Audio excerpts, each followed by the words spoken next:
you're traveling when you have type 1 diabetes, there's a lot of components you have to think about. Of course, you have to make sure you travel with your essentials as far as your clothes and toothbrush and everything like that. But you also have to think about your lifeline of insulin. If you wear an insulin pump, you need to make sure you bring enough supplies and maybe even double the amount of supplies for the time you're going to be gone. Same thing if you're wearing your continuous glucose monitor, make sure you bring backup transmitters or sensors depending on the type of CGM that you're wearing. You also want to make sure you bring your backup insulin pens. In case you never know, when you're traveling, there's always potential of your devices failing. So you always want to make sure you travel with your backup supplies. Make sure you still carry your glucose meter. We always encourage that, whether if you're traveling or just going to school. Want to make sure, again, you always have a way to check your blood sugar if your continuous glucose monitor isn't working, or is it possibly giving you the right data. So the biggest barrier I find with patients that are traveling when they have type 1 diabetes is bringing their backup long-acting and rapid-acting insulin pens, or possibly bringing enough in case like one were to break. Always bring maybe 2 or 3 pens, and also know what that regimen is going to be. When you're on an insulin pump especially, right, you don't necessarily memorize all your settings because the pump is doing that for you. So when you have to go back to injections, it's hard to exactly remember, well, what is my actual dose for my Lantus, for example, or what's my insulin to carb ratio. So making sure you know what your backup dose is going to be in case that happens is super important to have always. So traveling through airports, it doesn't have to be stressful. It can be helpful to have a travel letter, and you can ask your provider for that.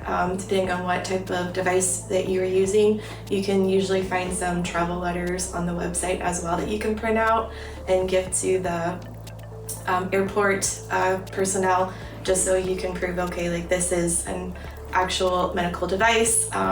Some devices can't usually go through the x-ray machines at the airport, and so you might just want to let them know, again, I'm wearing this device, I cannot take it off. Have your backup either juice boxes or glucose tablets or other food that is needed in case you were to have a low blood sugar. Making sure they know ahead of time that that's going to be in there. It usually just doesn't allow for any surprises to occur. So I do have type 1 diabetes. I have, gone in different cruise lines and definitely have flown quite a few times.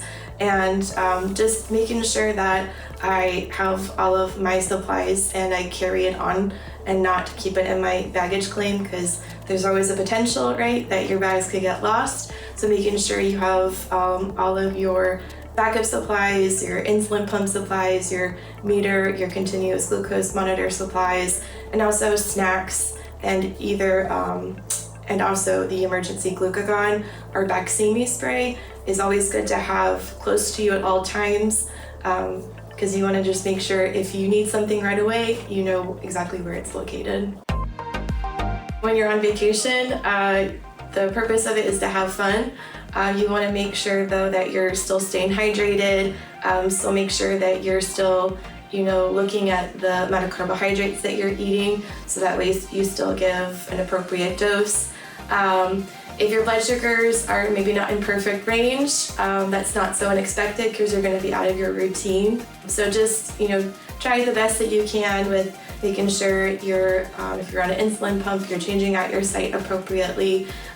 You're still dosing for the carbohydrates. If you're on insulin injections, you're not missing that long-acting dose. Setting up alarms might be helpful as well, because you're going to probably be on vacation mode. But just remember, even if you're on vacation, diabetes doesn't go away. So you just want to make sure you still have a balanced time when you're on vacation.